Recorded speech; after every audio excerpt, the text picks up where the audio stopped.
wonderful world of spiders. There. Can everybody hear me okay? Yep. Okay. First of all, I just want to say, you know, they tell us don't ever discuss religion or politics because you get yourself in big trouble all the time. This is the one area where lovers of birds, lovers of spiders, lovers of dogs, lovers of any kind of nature, we can all come together and have a great time, and nobody's fighting about anything. It's a wonderful platform. Nature is a good thing to enjoy. I love all nature.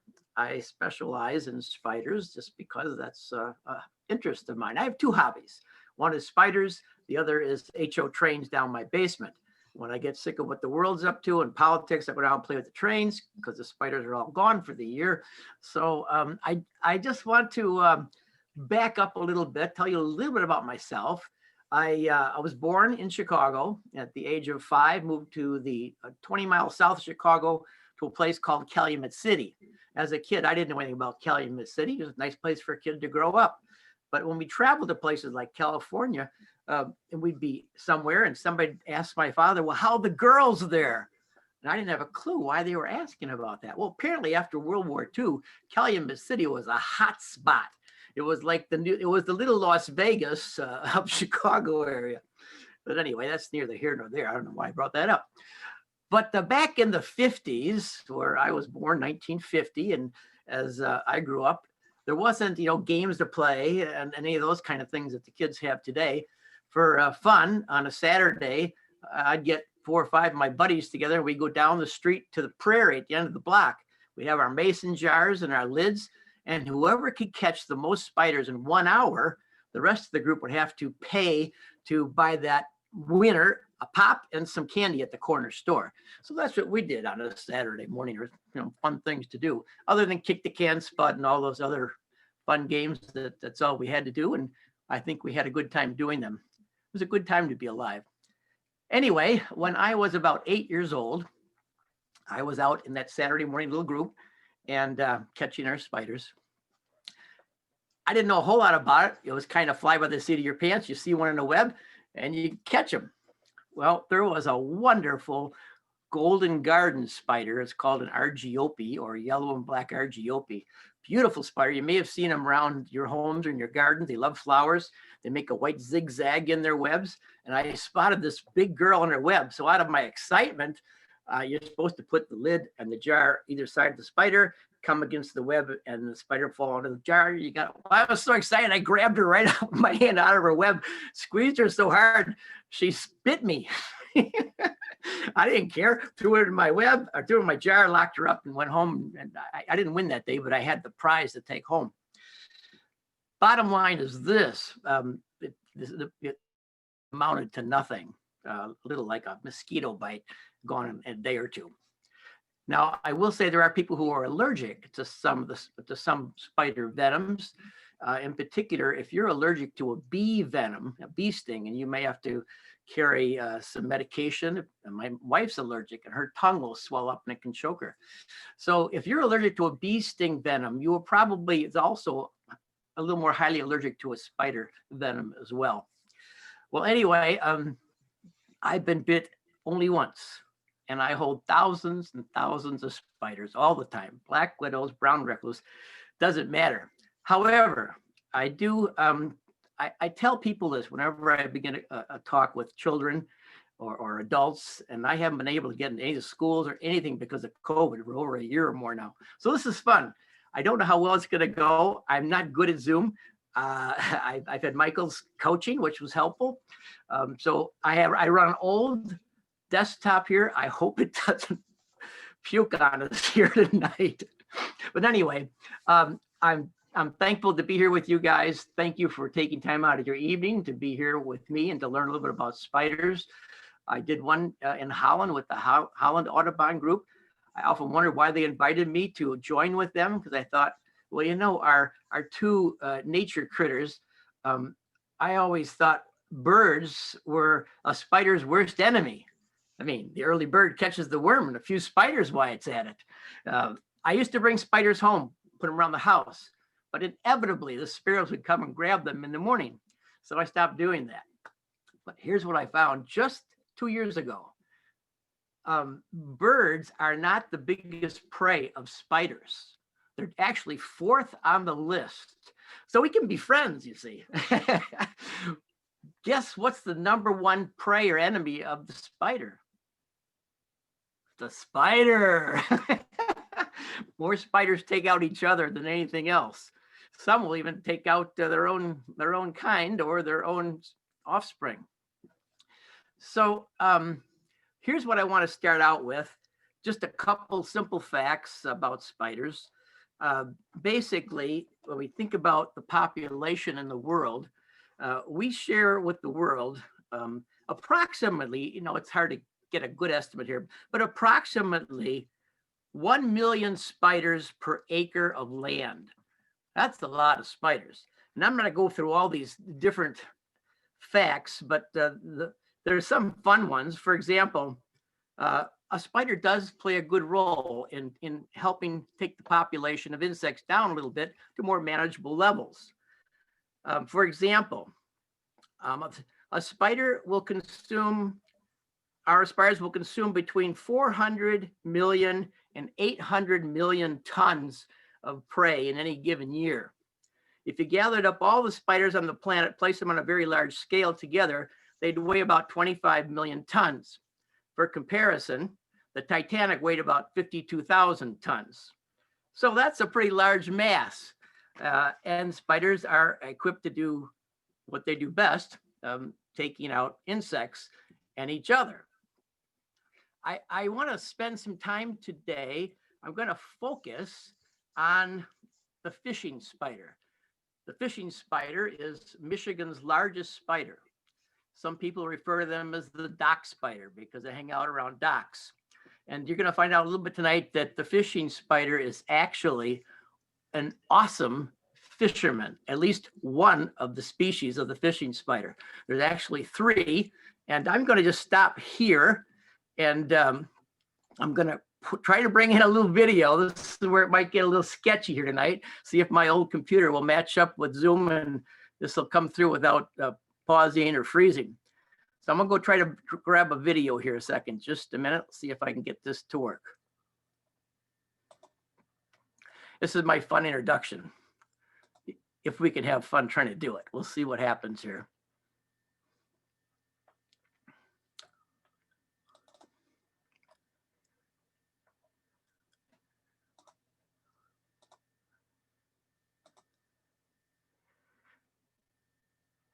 And I hope you're able to see this.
Okay, can you hear me?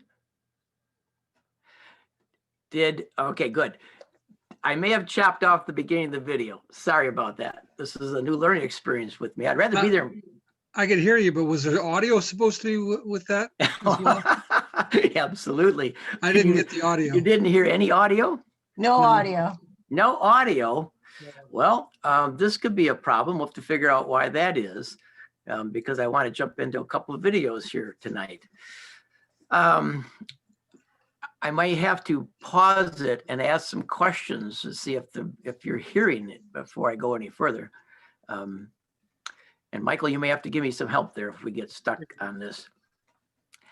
Okay, what I want to do now is I just want to give you a quick little background on spiders. Some say there's 3 different kinds of spiders. Most people say just 2. We'll keep it to 2 just to keep it simple tonight. And by the way, spiders are called arachnids. Every spider is an arachnid, but not every arachnid is a spider. I'll let you Google that one, but it's fun. Anyway, just a quick little analogy between spiders and insects. And I'll make it real fast. The difference between a spider and an insect, 'cause a lot of people sometimes get the 2 mixed up. A spider has 8 legs, 2 sets of 4. An insect has 6 legs, 2 sets of 3. An insect has antenna, 2 antennae, and sometimes some wings, and 3 body parts. Spider has 4 legs, no antenna, and only 2 body parts. So when we talk about a spider like Daddy Longlegs, well, Daddy Longlegs is really not a true spider. It only has 1 body part. Now it's still an arachnid because it falls into the 8-legged variety, but it's not a true spider. Another, just by definition, just for fun here, I have a tarantula here at my home. I won't bring her out tonight, but I do have a dark fishing spider. I'm going to try to show you with the camera without losing her in this bedroom or I'll be in big trouble. Anyway, my wife will kill me. But anyway, a tarantula is, even though it looks like a great big hairy spider, which it is, it's not a true spider by definition, because, and it goes by the jaws of a spider.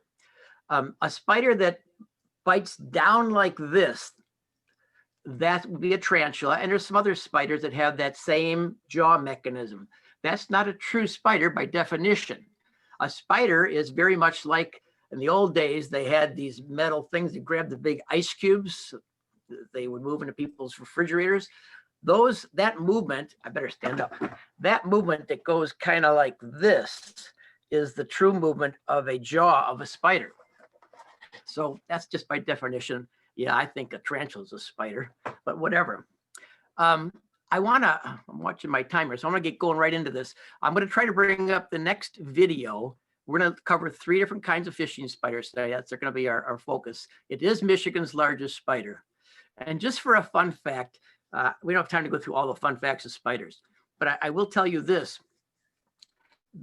If I were to ask you what is the most venomous spider in the United States, what might you say?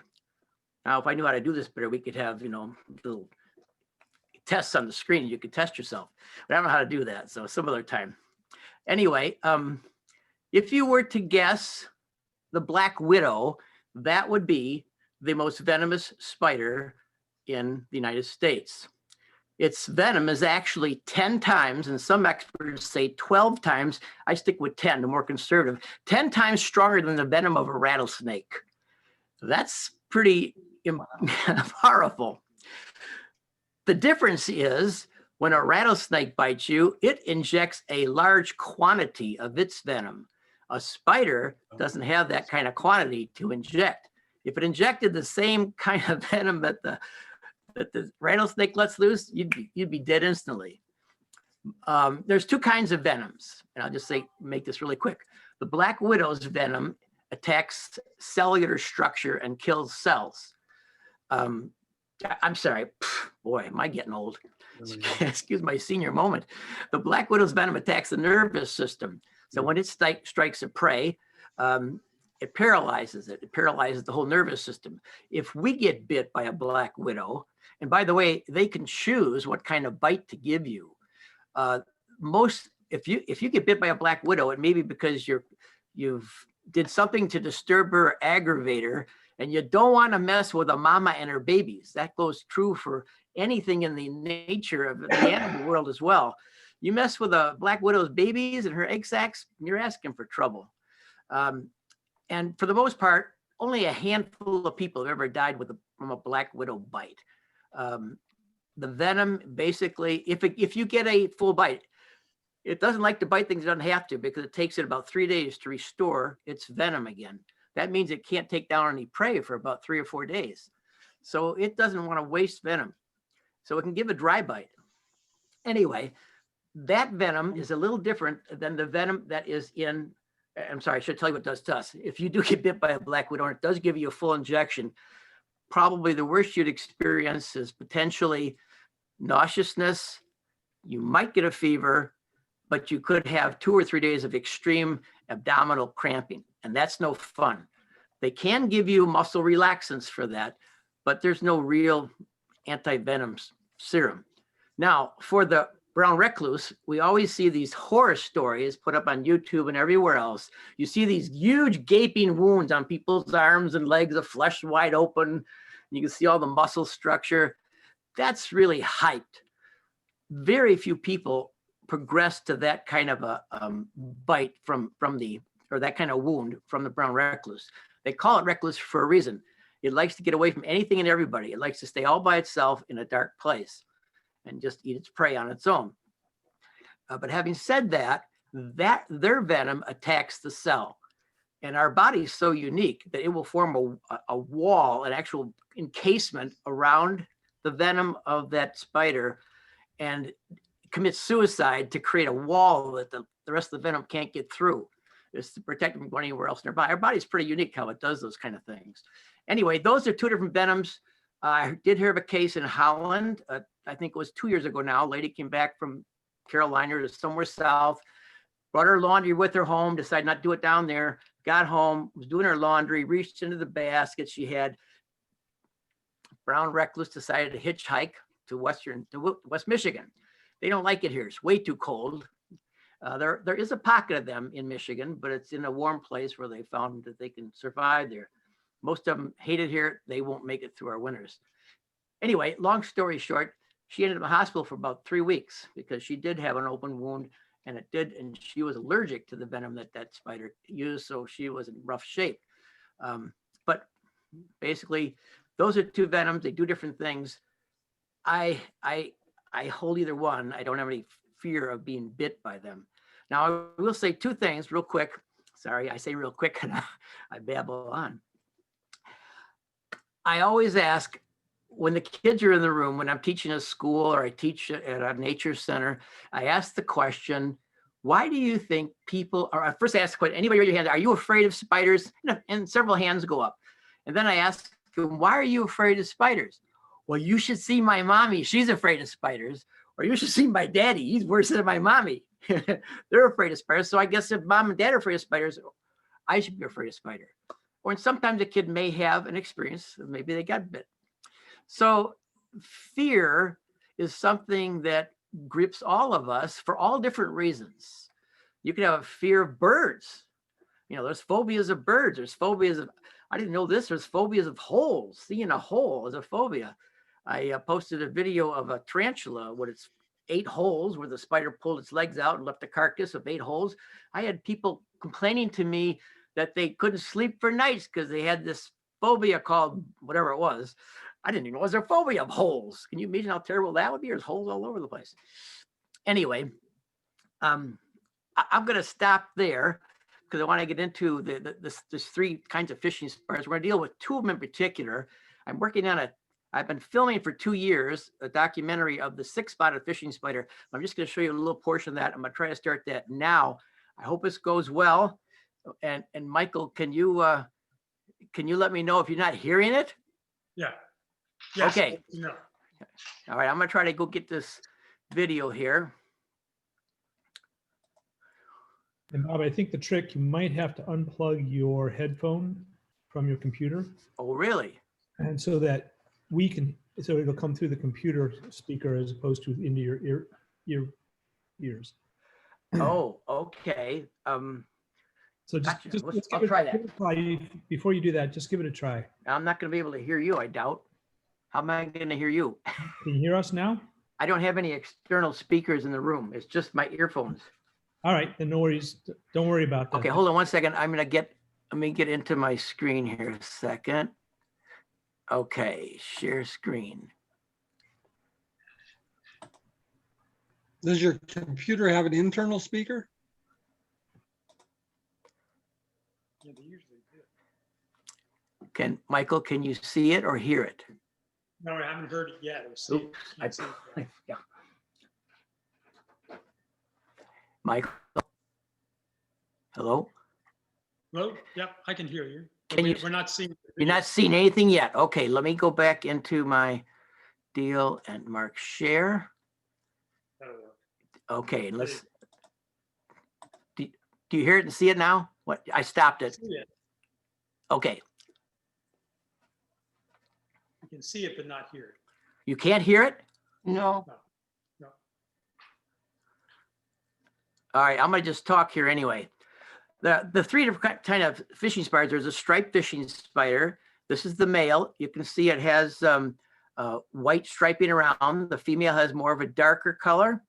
Then there's the dark fishing spider, and we're gonna talk about this one tonight a little bit. That's the male. And this is the female coming up here. Is everybody seeing that okay? Yes. Okay. Now I notice it's moving very jerky, so that's probably my old computer. This is the 6-spotted fishing spider. And it actually has longer legs than the dark fishing spider. You can see it's called that because there's 2 rows of 6 spots on the back of the spider and a white edging. The male is over here, the female is here. She's a lot larger than the male, which is usually the case in the spider world. I'm going to pause this just a second and see if my computer might be able to catch up and not be jerky here. So let's see if that helps at all. Yeah, I think so. I think you get white binding on either side of the spider. And no, it's not helping much at all. But 2 lines of 6 spots, that's how you discover the spider out in the wild. Now, I hope when the video comes up here, it's going to be a lot nicer. You can see the leg length compared to the body. The legs are huge on the spider. And picture of the eyes. 2 rows of 4 eyes, usually in the shape of a smile. And then the hairs on these legs, there are some that are specialized. They can sense atmospheric change in pressure. They can taste things. They can smell things. Well, this is getting jerky. So I hope I may have to stop it and see if it gets clear. I'm gonna just pause it just for a second. I wish I didn't have old equipment. And let's hope this will go nice and smooth here. Can you hear it at all? No. No. So you can talk over, you can narrate it. All right, I'm gonna try your suggestion. I don't know if I pull my earphones, then I can't hear because there's no speakers here. I I'm would do trying. that then. If you don't have any external speakers, you just have to do the voiceover. Yeah, just do the voiceover. Why would this not share the soundtrack? That I don't know. Huh? That's strange. So when it's moving, you hear no sound. No sound. Well, when you plug earphones in, that's so you can hear privately. Let me try pulling them out and see what happens. You might have an internal speaker that you can still hear. Okay, I don't think so, but we'll try it. Somebody give me a thumbs up if you hear music, because I won't be able to hear you when I pull the earplugs.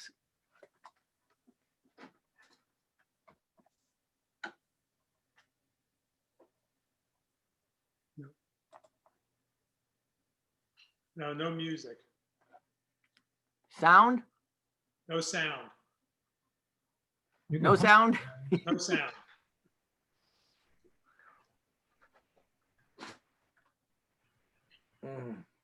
This is not good. So there's no sound. You're not hearing any sound. No. No, Just Ah. just do a voiceover though. That'd be okay. yeah. All right, I'll talk to you. It's too bad there's some good music playing and stuff. And I'm sorry for the jerkiness. Again, that's my old equipment. It's just not linking up smoothly here. All right, I'll try to give you some. But basically, what you're looking at is this is the pond that I discovered. Never saw a fishing spider before in my life, at least the 6-spotted one. A friend of mine gave me a call, sent me a picture, says, "Hey, what in the world is this spider? I just saw one here." I says, "I don't know. I've never," and I go, "Wait a minute." And I got my book out and I go, "That's a 6-spotted fishing spider. I've never seen one. Where are you?" And he says, "Tell me where it was." So I quick hurried over. This is just a little picture of this pond. It's a pond that has no fish in it. I forget there's a certain name for that when you have a pond with no fish, but it's got all kinds of aquatic life, snakes, etc. I'll try to give, I'm sorry that there's no sound because there's a lot of good sound here and backing this up, but oh well.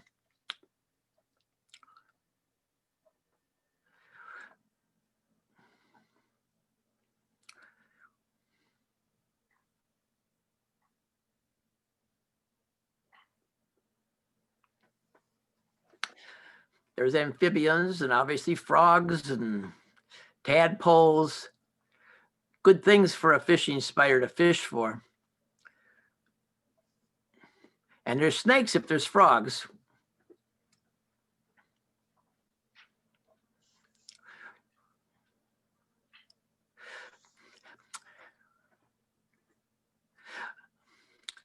This is a male 6-spotted fishing spider. It's right here. They're very well camouflaged.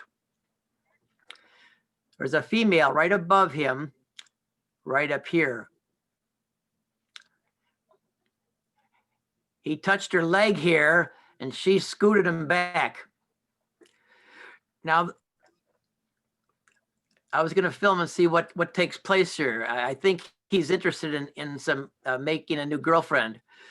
Now, the good thing about the bad thing for this male is their eyes, some spiders can see behind them. These spiders can't. They only see straight ahead. So he's going to do a little dance and play in the water, tap some signals. So he's down here. Now he's safe to be behind her because she can't see him back there. If she decides he looks like a good meal. I'm going to try one thing if I might. I'm going to stop us a second. I saw somewhere in here that you can click on, make it something for a video. I got to see where I saw that. Bear with me just a minute. Let me think, where in the world did I see that? Because you're getting a jerky picture, right? It just flickering. Mhm. Yeah. Oh boy. It's still interesting. Your stories, your storytelling is interesting. though. Oh yeah. Okay. Well, I guess that's what we're gonna have to do. I apologize. I wish you had a nice smooth thing with all the sounds and music and everything else. So she's just cleaning herself. You see her little pedipalps up front moving around. She's doing some grooming. Spiders do grooming just like birds do. They groom themselves all the time. They're very clean animals. Meanwhile, our boy below here, he's biding his time, just waiting to see what's going to happen. You can see the camouflage is really good. They have green tints to their legs that match a lot of the vegetation. Now here's the dance. He's waving his 2 front legs. He's going to start tapping the water. He's sending her some signals as if I'm saying, and she's kind of sending her a signal saying, if you don't turn around and eat me, I'm one of yours. I'm approaching. Now he's very patient. He waited here quite a while. Let's see how she's responding to all this. She's completely oblivious to the whole thing happening behind her. She spent time in grooming, and in a little bit, you'll see she'll grab herself something to eat. So the boy just patiently waits. He's in the lower right-hand corner of the screen down here. He's starting to approach her. He's close now. but she's fishing. That's what she's doing up here. And she actually caught herself something to eat. I think I zoomed the camera and you can kind of look in the front end here. She's got something in her jaws. So she's caught something. Now, I have to tell you this, these fishing spiders are very unique. Not only are they good fishermen and fisherwomen, they can dive under the water and chase a fish, a minnow or whatever, and they can stay underwater for up to 30 minutes or more. They're marvelous swimmers. Oops, what's going on here? Oh, nothing. Later that same day. Okay, I took these two home. I captured both of them because I wanted to do a filming of them. I want to stop us just really quick here a second and tell you what I was doing. I spent hours, literally 2 hours, looking for these spiders when I went out to that pond. I couldn't find one. And my back was killing me from bending over so much. And I had to use my camera finally, and I was zooming in on all the vegetation. And finally I spotted one through my camera. And I went to look aside and see where it was. Couldn't see it. Went back to, oh, there it is. Couldn't see it. The camouflage is so amazing. It was right there in front of me. And once I started seeing what they looked like and where the vegetation and the leaves, they usually go on top of the leaves and they prop themselves there. And this is where they're interesting fishermen. They'll take one leg from the back or side or the two front, and they'll break the tension of the water, stick it about 1/4 inch below the surface. They'll take the other leg on the other side of their body and just rest it on top of the water. And they can feel the vibration of what's ever passing underneath it. It knows by the vibration, don't know how they figured this one out, if it's a minnow, an aquatic insect of some sort, a tadpole, or a little frog. And they can determine if it's worth going after by the vibration they feel. And once they decide they're going to get it, they move so quick, and they'll dive either on top of the thing, under the water to grab it. But here's what my deal was. I was there all day, and I tried to get close to do some filming when they're on a leaf, but they could feel me coming. A little bit of vibration of the water, and they're gone. They jump right off that leaf and they're gone. And I wouldn't see that spider again for 15, 20 minutes. So I couldn't hang out there. So I go find another one. Once I saw them, I'm seeing them all over the place. So it was really an exciting day. But I wanted to know, inquiring minds like to know these things, where does that spider go when it jumps off the leaf? Does it swim somewhere else to go to a safer place to get away from whatever spooked it? Or does it hang around there? Well, I didn't know. So I thought, okay, I'm going to take two home. I'm going to make them an aquatic tank where I can film from underneath, the side, on top, below. And I'm going to watch where does this spider go when it jumps off its leaf. And I had other things in there. Well, anyway, here's what I found out. It doesn't go anywhere. As soon as it leaves the leaf, if it doesn't capture what it's after, or if something spooks it on the surface, it just does a flip. It pulls all its legs in and lets the bubbles on its skin or on its little tiny hairs pull it up under the leaf, and then it grabs down the bottom of the leaf. And I got this on footage. I don't think we'll have time to watch all this tonight, but as soon as they hit the water, they have little tiny microscopic hairs all over the spider, legs, body, everything. And those little microscopic hairs grab molecules of oxygen, and they turn into a silver spider. And the silver is they're just loaded with oxygen. And I film, and after you get around 20 minutes, 15, 20 minutes, you start to see the silver changing and some of the body colors starting to show through the bubbles because the bubbles are being absorbed into the body. So it's breathing. And then it gets to the place where the spider loses all its silver color and it's run out of air. And it may just stay there for a few more seconds. Then you see a leg start to twitch, and then it quick jumps up and on top of on the leaf. I can only imagine it going, ha, ha, again.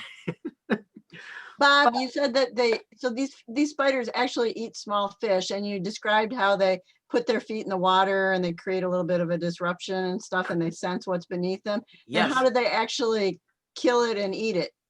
So they grab it with all 8 legs and they bite it. Oh, wow. And that venom won't do anything to us, but a venom in a little minnow or a little frog or something, they'll hang on to it real tight because they can stay underwater for quite a while.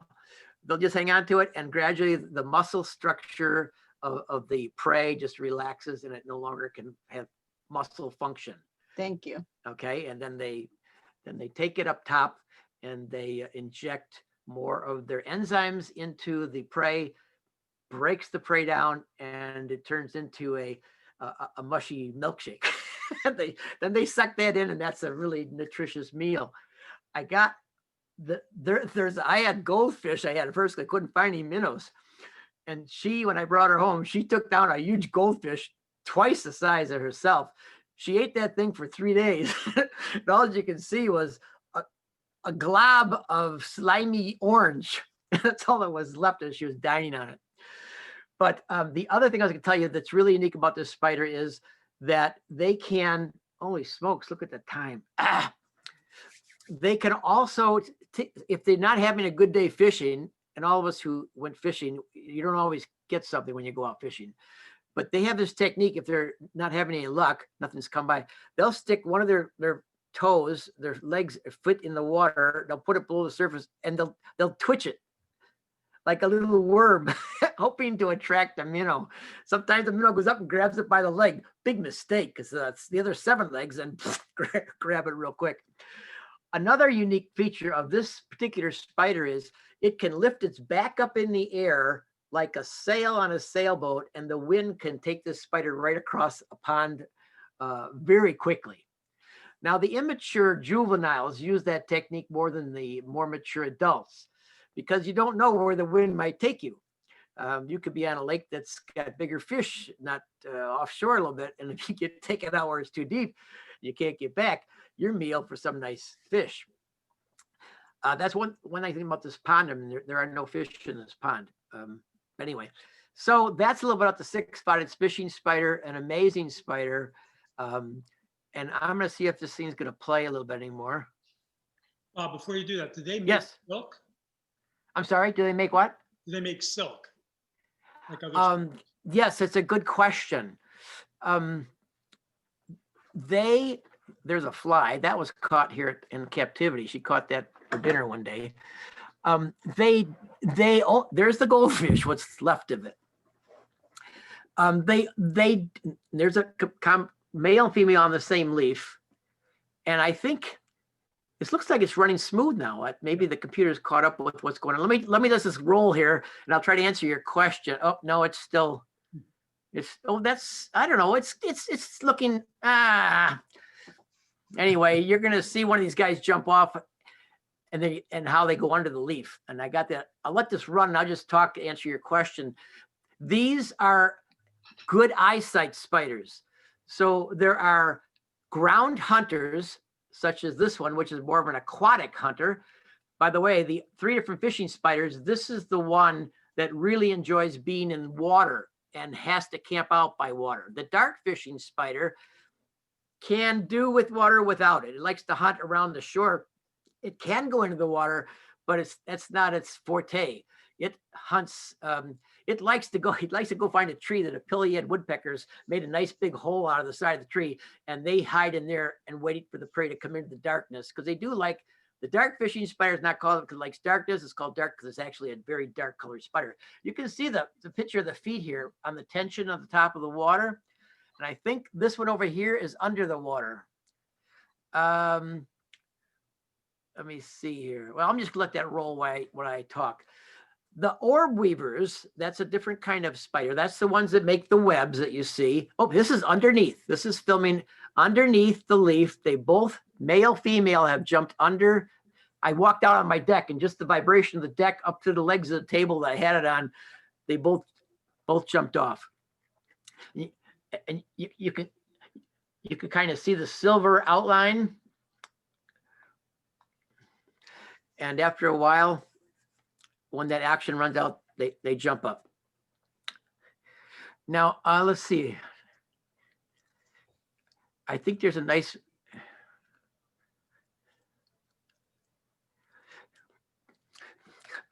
I don't know, the male's over here. And he's gonna run out of air pretty quick now, and you'll see a leg or two twitch, and then he's gonna bail out and go back to the surface. He's right here. There's a goldfish. All right. So right any time now, you watch him. There he goes. And he jumps back. He's on top of the leaf again. If I come above, he's back out of the water. So the orb weaver has to make a web because it can't see. It's basically blind. They only see light and dark. Now, this is very interesting. This shot here shows this fishing spider. You want to guess what that is? No, it's not a hard-boiled egg. That is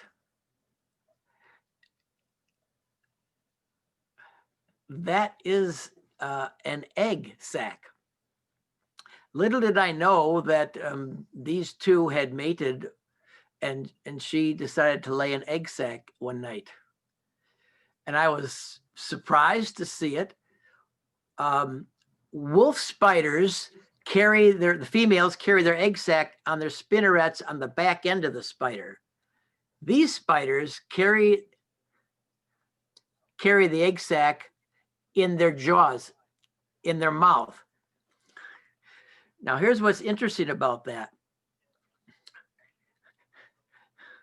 The male knows that when the female has her egg, she can't get him, because once she lays her egg, takes it into her jaws, she will not eat for the next 25, 30 days until those babies hatch. See, about 25 days later. 25 days later, this is what I saw one morning. My wife would have killed me. I thought that was the male. Nope, that's the female. And her babies hatched. Hundreds. Now, since I didn't know the babies were coming, I came out to the living room with a bunch of little webs all the way out of the enclosure up to my lamp next to it on a table. I'm glad I got them all back into their container before my wife noticed that, or I would have been out in the backyard with the dog in the doghouse. So she was a good mom, a lot of great little babies there. And she did an awesome job. Now I got to tell you, the male who's in here with her, he was happy because he knew he could eat and be content next to her and not have to worry about becoming a meal. Now, I mean, just think about this. She hadn't eaten for 25 days, and all of a sudden she got her jaws back again. She did try to take him out, and I never seen a spider move so fast. He tried to jump out, but she got right on his tail and she nabbed the father and had a meal. Anyway, okay, let me get out of this a second. I really apologize that the videos aren't. Would males normally clear out after, because those were in captivity, do they usually get out of Dodge after the deed? As long as no, they can hang around. And as long as she's got an egg in her mouth, excuse me, just no egg yet. They'll probably go. They got one thing they want to do, and that's to impregnate as many females as they can. So they're going to, do their thing and move on to the next female. But they don't get eaten. I mean, they don't get eaten every time. Like the Black Widow is like, it's pretty automatic, right? No, it's not. Oh, okay, never mind. Well, that's what people believe. Very few male Black Widows get eaten by the female. They usually know how to exit quickly, and they do a good job of it. There are some spiders who will give themselves for the female to feed on after they impregnate her. It's just the way they're wired, and it gives her more energy and strength to have better eggs, babies. But the Black Widow does not, she may, if she's hungry, she may, there's a meal right in front of me, might as well take advantage of it. But it's not like we've been taught that or heard that they always take, that's the name Black Widow, because they're always taking out their mate. Not true. Most of them get away just fine to have other girlfriends. Does the male implant the spermatophore, or does he leave it on the ground? Or okay, the male will produce a little web. It's a special soft webbing, and it deposits its sperm on that little webbing, and then it sucks that off of that webbing with its pedipalps. That's the two little leg-like structures on the front of the spider. The males have some describe them like boxing gloves, bulbous tipped, or sometimes they come to a point.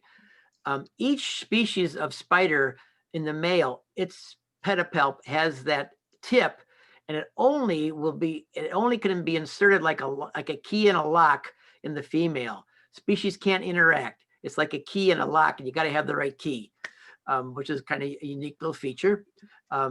But then when they get to the female, they have all kinds of unique ways. Some of the males are smaller, some are about half the size, but they have to somehow get underneath the female and insert one of their pedipalps or both of their pedipalps, they can't do it at the same time, into the female, and then they inject that in, and she receives it, and they may stay together for a while. Or some species, they inject their venom and away they run. So the fishing spider, another unique thing it does, or the fishing spider or the dark fishing spider, the male will bring a fly to the female and offer that as a gift before they mate. And if she likes what he's doing, she'll receive the fly and eat it. And while she's eating it, he's busy inseminating her. If she doesn't like it, he'll eat it himself and just wait for a chance to sneak up. Well, man, the time is, how much time do we have here? I know we're supposed to be almost done, right? Can I go on a little bit or what? Michael, anybody there? Yeah, Well, 10 minutes or so. That'd be okay. All right, good. I have a question before you go on. Yeah, So go ahead. Usually when we think about spiders, we think of them as being relatively solitary hunters, but I don't know very much about them, but I know there are some social spiders. There are. And what do you know about those? Well, there's not as many social spiders as there are independent spiders.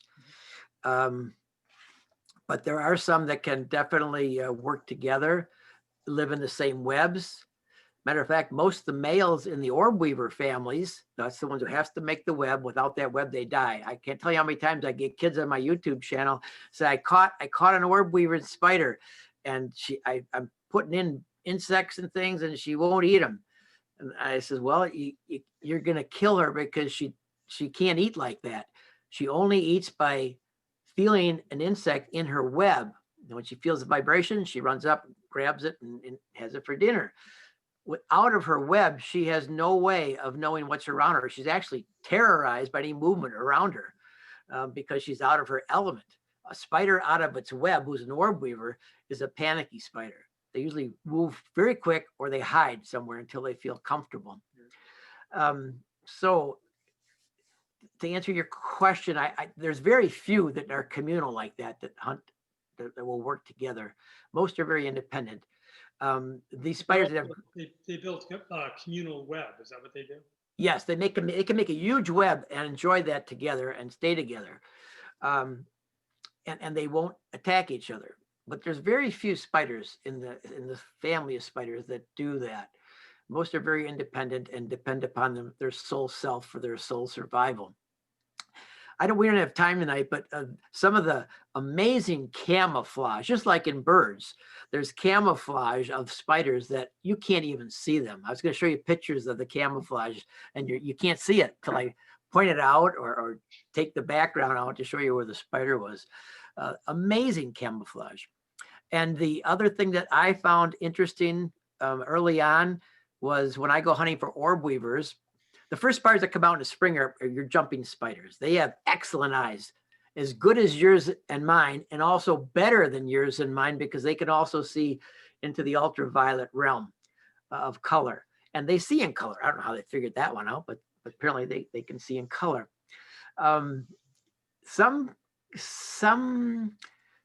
Somebody, I can't remember the professor's name. It wasn't the United States. I don't know if it was in Canada or in Europe somewhere. They took a jumping spider, a Phidippus audax, which is a a little tiny spider the size of maybe my thumbnail or less, even smaller. They can jump up to 20 times, 30 times their length. Excellent eyesight.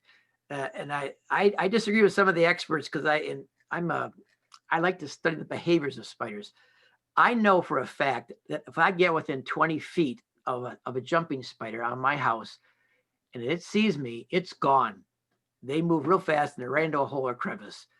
Now they say about 10 to 12 feet. I know they can see way beyond that because I've experienced it many, many times. I've also learned a technique how to catch a jumping spider by tricking it through confusion so I can catch it. But they have eyes that go all around their head. They're very hard to sneak up on because they'll see you coming. They spin like a tank super fast and face you. And well, that's a whole other topic some other time. But I was going to try to show you something with the dark fishing spider, which we didn't even get into yet. I'm going to see if I can bring up one more quick video and see if what that may look like or not look like. If it doesn't look like it's going to work, I'll do something other. Let's see here. I'm going to close this one.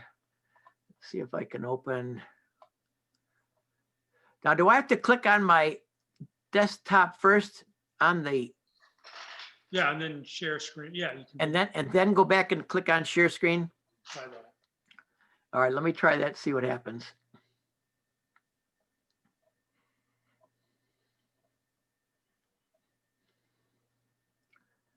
This was just filmed the last couple of days, so nobody's seen this except for you guys. Hopefully, if I can get it to work. And of course, you're probably not going to hear the music.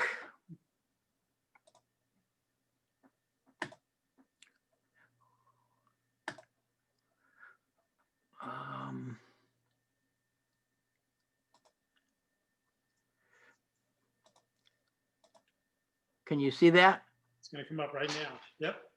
All right, now let's see what happens with the music, unfortunately. If not, I'll talk over it, tell you what you're looking at. Okay, here we go. Any sound? No sound. Okay. She's over here in the corner. She's molted twice already in 1 month. She eats more crickets than my tarantula eats. 2 or 3 a week. She has a 3-inch leg span, which is fairly large for a spider. And this is Michigan's largest spider. I'm sorry, what was her name again? This is a female dark fishing spider. These are the ones that you find in the holes of a tree, side of a tree. If you look in there carefully, you might spot one of these. They don't hang outside a lot. They like to hide in some hole. And they'll sit and they'll wait for things to come to them. This is a picture of her molting. You notice there's 16 legs there. A molting process for a spider can take up to 4 to 6 hours or longer. Sometimes a spider will die trying to molt. They'll molt anywhere from 4 to 10, 12 times in their lifetime. The spider, that's the original spider that emerged, this one here. This is the exoskeleton that it left behind. It's an identical, if you pick that up and stretch it out, it'd be an identical match to the new spider. The spider has to dry out after several days of resting, fasting, and not eating any food. It'll be good to go. It's a very dangerous time for the spider because it's very vulnerable to attack. They're very weak in condition and position. Tarantulas lay upside down.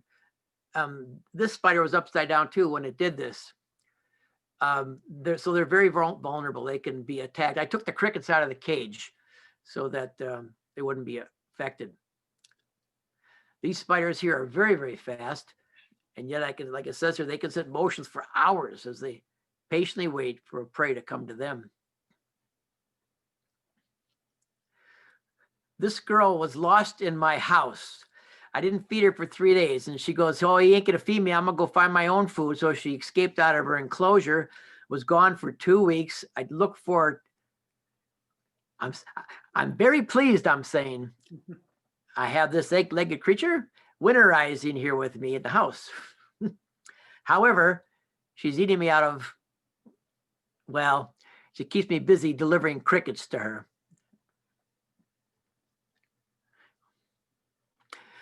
It's a little dark disc I put on top of her habitat because they like dark spots. So she goes and lays under that or clings to that at nighttime.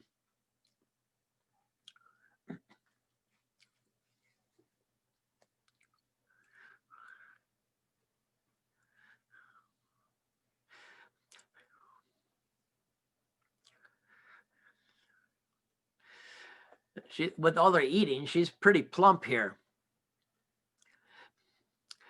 Again, they're called dark fishing spiders because of their dark color. No spots, no stripes.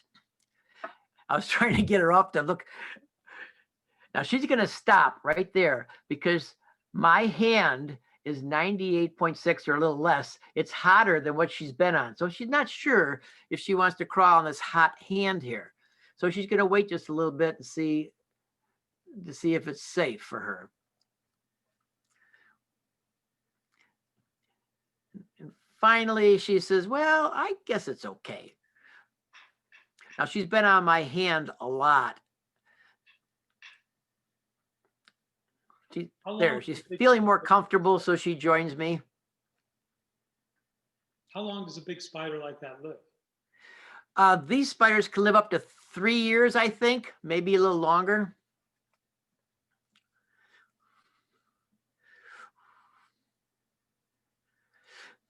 It's the largest spider other than a tarantula that I've had in captivity. So I've been really enjoying having her here. Now I'm going to just hit stop a real quick second here. I want to tell you something. So she got out of her habitat because I neglected to feed her for 3 days. So she just eats a lot. Sometimes my tarantula, she can go 6 months and not have a cricket. I don't know how she survives even, but sometimes that's the way they do it. I looked 2 weeks because I was sick that I lost this beautiful spider because I knew I got, things coming up. I wanted to be able to show people her and get good footage of her, which I hadn't done much of. So I was just sick when she disappeared. I tried 2 weeks searching under everything, coming out at nighttime, looking with flashlights, didn't find her. So 2 weeks, she's toast. She could probably survive because I fed her so well, but without water, she'd dry up. Well, I did put little saucers on the floor for some water. Didn't know if she took it or not. Couldn't tell. 4 weeks later, I gave up on her. 4 weeks later, I walked into my bathroom and guess what's sitting on the floor looking up at me? She's sitting there and she looked pretty good for being wherever she was for the 4 weeks. I don't know if she climbed into the toilet or where she got her water from, but she obviously found something to eat as well. There's plenty of things around our houses to eat, by the way. Just go down to your basement time, get your hands and knees, crawl around the floor, look in the corners. You'll see all kinds of fun things to eat if you're a spider. So anyway, I was pleased to have her back, and I'll finish off this little video clip here. My tarantula has a 5-inch leg span. This girl's about 3 1/4. If I took this spider, put her on top of a 60-watt light bulb, she would take over the whole top with her legs hanging over the sides. So she's a big girl. Oh, I wish you could hear the music. Playing some nice jazz now. Oh, that's the disappointing. I'm just gonna skip ahead on the video near the end. You get an idea. Now I got to tell you one thing that they don't laugh, but this is what I do. I'm gonna pause it there a second. Spiders, nature in general, birds, whatever, dog. There's a natural DNA in how they function. There's instinct that's there. They just know how to do things and they do them quite well. Baby spiders can weave little orb webs when they're just itty bitty tiny things. It's all written on their DNA. But I got to tell you, this girl knows me so well now, and this is going to sound really, really crazy, but this is what I do with them. I've done it with other spiders too. I'll put her on my hand, or I'll come up to her in her enclosure and bring her out on a net or whatever. and then I'll lightly blow some warm air into her face, like. And when I first started, she'd jump back. At first, this was a very skittish spider. It took off, didn't want to be in my hand, didn't want to be anywhere near me, would just run. And they can run really, really fast. Sometimes hard to catch them. But over time, she learned that this big thing coming at her, thinking it's going to eat me, just a little warm. And she'd raise up one foot after a while. I think, don't know for sure, perhaps this is not an instinctive thing, but maybe memory, that this big guy coming and doing this is okay. He's not going to hurt me. And we've become good buddies. I stick out a finger, she sticks out her little leg and touches my finger, and I can lift her foot up and leave her sit up there. And so we play footsies, not with my foot, with my finger. Anyway, I think some of that is memory. I can't prove it, but I think it is. She knows me well enough now. I think it's, assimilation, accommodation, adaptation. But I think we have a good relationship right now. So I'm just gonna close out this video because I know it's after time. I wish we had more time to spend together. Well, I'm gonna stop it there. I think people Oops. probably have questions, I hope. Bob, this is Tamara. Hi, Tamara. This is like exposure therapy for me because I'll probably have Nightmares. Yes, nightmares, because I would have definitely failed Bruce and his brother's good girlfriend test for sure. But when you were talking about brown recluse spiders, and Yeah. you said there's like a cluster of them. About 5 years ago, we knew of 3 people in 1 year who 2 of them all 3 had been bitten, they believed, by a brown recluse, but one here in Grand Haven had actually captured it.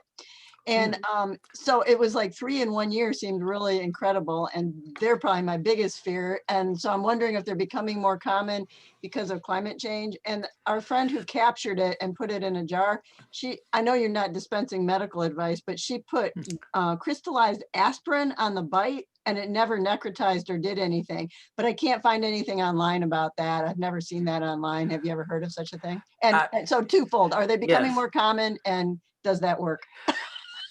I don't believe so. I don't believe they're coming more common. I think they're brought here accidentally from other places, much like the banana spider that we hear about is transferred over on bananas sometimes and get into our country, and now they're native, well, not native here, but now they're here. I believe that they get transferred here by people, sometimes on vehicles, sometimes whatever. They climb on something, they get into something, and they're brought here to Michigan. They don't like it here. They really do not like cold weather at all. So the ones that are here have found warm places to survive. Some don't realize what winter is because they never experienced it, and it will kill them if they don't find protective. Well, a lot of spiders, even the ones that winterize or live more than a year, have to find a good winterizing place. And just like the stink bug comes into our house in the fall when it starts getting cold, you start finding them climbing your walls and on your drapes. Spiders will do the same thing if they can find somewhere warm. And I think the brown recluse is no different than any other spider who wants to stay warm for the winter, who lives more than a year, 2 or 3 years, will try to find a place that's warm. So some of the patches of them are because they've given birth to new babies, and those babies have learned to stay put or whatever in warmer areas. And that'll be usually in homes or somewhere else that's warmer, protected from the elements. But are they, I think the only way, well, they could survive here. I mean, if they find places that they can stay in, stay warm, and stay away from everything else, they may do it. Down south, where these things are in homes, 50, 60 of them in a house, run around. People don't even pay attention to them down there. They're just used to them. Of course, you wouldn't want to step on one. That would not be a good idea. But they're very, like the black widow, they're very, very shy spiders, and they don't run. No spiders out there to get you, except there's a few tarantulas that are just nasty all the time. Every day they get out of the wrong side of the bed and they'll bite you for no reason whatsoever, just because they're aggressive and nasty. So I don't know if that answers your question. As far as the medical side, I don't know. Anything that you would put on an open wound that would be helpful to kill bacteria would help probably in the bite of a brown recluse. I read, and this has been some years ago, that there was some studies suggesting that some of those really serious issues with the brown recluse bite was due to Staph aureus infections. Did you see any of that? I did. I don't get involved in that a lot because I don't see many of them up here. It's one of the spiders I have not held because I don't know where they're at. I can't find one. I haven't even found them when I went down south. But I don't know what to tell you about them except they're not native here. They don't like this area. There was a huge outcropping of spiders out in California that was growing fairly rapidly, a whole different species that people were concerned about, but that kind of fizzled out and whatever. Nature has a way of Your taking volume back on. Yes. Bob, Yes. can I Hey, answer, Bruce. can I ask you a few, or I can answer a few questions about your, By the way, before you go on, Bruce and Donna, I met them one day because she teaches about dogs and she's an excellent trainer for dogs. If you ever want to learn about your dog, how to check out her videos and teachings there. But I got to know them, and one day I think it was Donna was out doing. Hi, Donna. I think she was out doing some gardening in around their house, and this big spider came out of the soil. I believe it was a wolf spider, if I remember right. But anyway, that was early beginnings. And so we have a pharmacist, a retired pharmacist here, and we have a specialist in dog training, and she is excellent. Anyway, what's your question, Bruce? two things actually with the aspirin on the venom. Here comes the pharmacist side of life. Probably what's happening there is the aspirin's just acting as a salt, denaturing the proteins and deactivating it as such. The other thing also is if a spider bite causes a Staph aureus infection, 15% of the population are carriers of Staph aureus up their nose. So it might have just been bad luck, bite, Staph aureus infection, or it could have been like if they went to the doctor's office and picked it up, because it'd probably be a bit rare that the bug would actually be carrying staph on it during the bite. So the person probably already had it, and it was just sort of a opportunistic infection at that point. Bob, can I ask you a question about the venoms? Sure. Before you get there, let me just make one comment.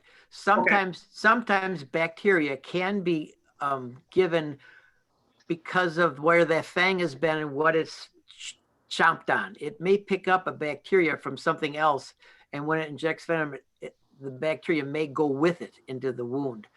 Yeah. Now, having said that, hold on your thought real quick, Bruce. I want to just share this because people go to the doctors all the time and say, I was sleeping at night and I got bit by a spider.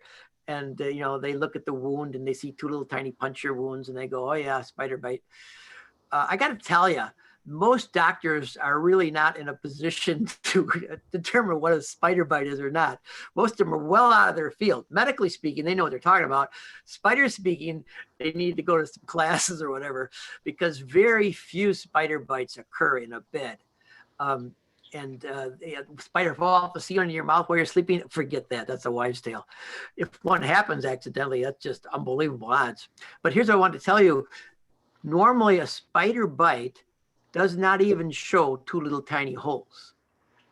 The fangs are so needle-like, you can't even see sometimes two little dots. But the spider always gets blamed for somebody getting bit in the bed.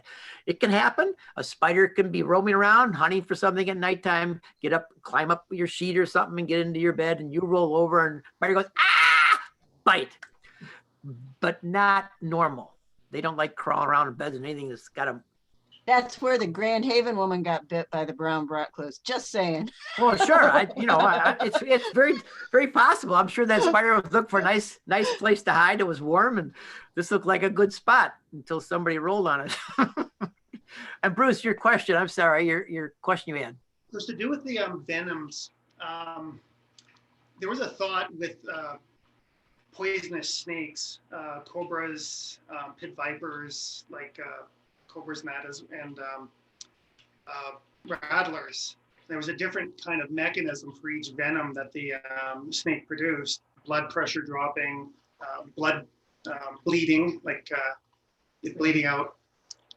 Then there was a thought when they started researching this a bit that some snakes, it wasn't just sort of delineated with one species having one kind of mechanism for that snake, that a snake probably actually had multiple different mechanisms depending on what kind of prey it goes after. And so I'm kind of curious with the spider, because if it goes after a tadpole, it goes after a fish. Is the mechanism the same, or do they have sort of a variation within the spider itself in terms of the different kind of prey that's actually going to attack?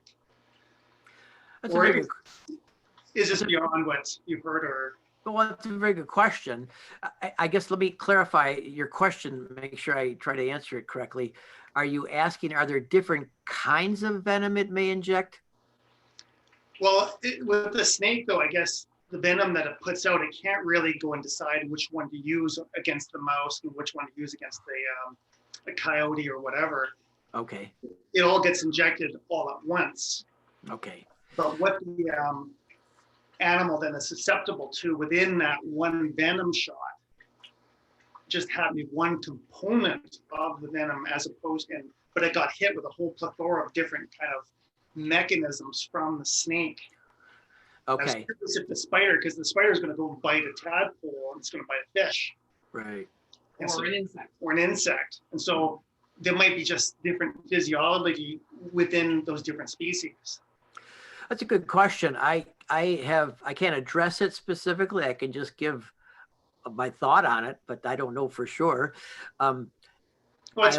Yes, I only know that the black widow, it's the only spider I'm aware of. There may be others, but I'm not aware of any others because my reading is not that big on spiders. That's the only one I know of that can choose how much venom it's going to inject. There's plenty of studies on that. I don't know about other spiders. If they once they bite, they inject what they have. So I don't know how to answer that particular question. I know they only have one kind of venom. It's just the same as good for everybody. They just work on different things. Like the brown recluse attacks the cellular structure, the tissue. The black widow and most other spiders, they attack the nervous system and shut down the muscular system, the breathing system, so that the prey is basically paralyzed. And there are spiders, I've watched them, it's interesting. A black widow will do this too. It'll inject its venom and then walk away and watch the prey struggle for sometimes 15, 20 minutes. When it figures out that it's done fighting, the muscles are then it goes back in and does a second or third bite to make sure it's, but they're smart. They know they could get hurt trying to go after. I watch spiders take down things bigger than they are. I watched a spider fly away on a praying mantis. I mean, it bit the praying mantis. The praying mantis took to the flight, and away goes the spider with the praying mantis right out of the web. But they're very cautious. I think they're pretty smart. And again, that may be just instinct. I don't know for sure.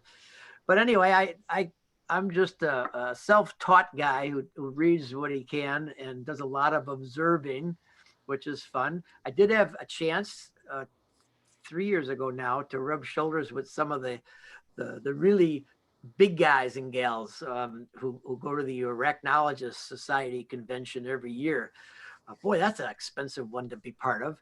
I'm sure our dues are a lot cheaper in the birding industry and the spider industry. Well, anyway, I had a lot of fun there. I thought I'd be shunned because who am I? I don't write big thesis papers and present them, but I had a good time there. I enjoyed a lot and I met a lot of awesome people. There wasn't anybody there who made me feel a lower class citizen because of what I do. Matter of fact, I was encouraged to do what I do because they said, we can't get into schools and nature centers like you do to teach the general populace. That is very important. And I always try to help people get over their fears. I'm going to close with this thought, and I'm taking it out of, I don't know if you can see this. This is a book by Larry Weber. It's specific to this area. This is a picture of Larry on the back there. Larry is from Minnesota. He's a fun-loving guy, and he's got 2 or 3 books out now by the same naturalist series. What I like about, he quoted this guy in here, and I've loved it because it's exactly what I've been thinking and saying all along in my own life. And the idea is the more knowledge we have about something, the less we'll fear it. And that's true with anything in life.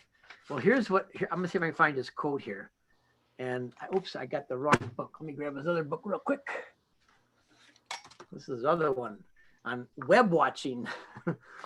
Anyway, here's what he says.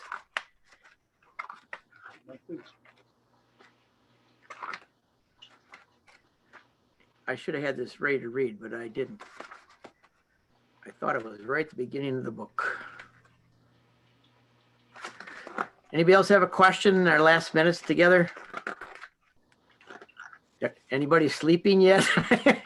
Eric put in the chat room, he wondered about that old wives' tale about inhaling a certain number of spiders in our sleep every year. I just feel like so many people get terrified of spiders because of that old wives' tale, and I just don't believe it. I can't believe it. Well, I'll me to believe it, then I'll believe it. I will tell you another good wives' tale that has made it into, I don't know where the book went, that got into our school systems, sometimes taught by some of our science teachers in our schools. It's been around for at least 10 years now. And I always ask the question, and it usually comes back just what I expected. When I ask the question to the kids, what's the most venomous spider in the United States? Do you know what they'll come up with? It's not the black widow. Tarantula. Nope. Daddy longlegs. Oh, yes. Because they've been taught daddy longlegs is the most venomous spider in the United States, but its little tiny fangs can't get through our skin enough to kill us. So if there's a wives' tale, it's been floating around for 10 years. And it's not even a spider. Yeah, exactly. So it's So double. the Paleonid. Yes, double false things there. So, but whatever. It's there's always going to be those stories that go out. I mean, I had stuff when I was a kid. The guy with the hook on his hand. You go into the cemetery at night. All these different stories that come out of out of culture and lores. Anyway, we need to stop because I've gone way over time now, I believe. Am I right? Yes. Yeah. I want to thank you all for being here, and I'm sorry for the technical issues. If I do Zooming again, I got to figure out either go on a more modern computer so I can get whatever I put. If you want to watch them as stuff, except for the one I made for you guys, just go out to YouTube and look up Bob the Spider Hunter. You'll find, I don't know, umpteen videos. I forgot what I got out there, a couple hundred more. I got about 9,000 subscribers. I haven't put out a video in 7 months. My fans are probably, look, I watch you anymore. You're not doing anything. COVID's ruined my life as sure as everybody else's. So I just found other interests to do, and the spiders just didn't have the pull that they used to. But I'm back on it again, and I got creative with your video. Unfortunately, it didn't come out well. So I'm going to turn it back over to you, Michael. I thank everybody for being here tonight and putting up with me. And if you ever have any questions about spiders, feel free to email me. My email, if you care to get a hold of me, is McAndrews, McAndrews, McAndrews.bob@gmail.com.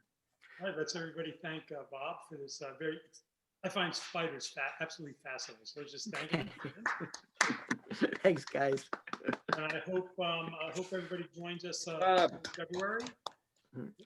Thanks, guys. February, and I'm gonna stop recording this in a second, and then within a day or so, I'll post it online, let people know where it's at.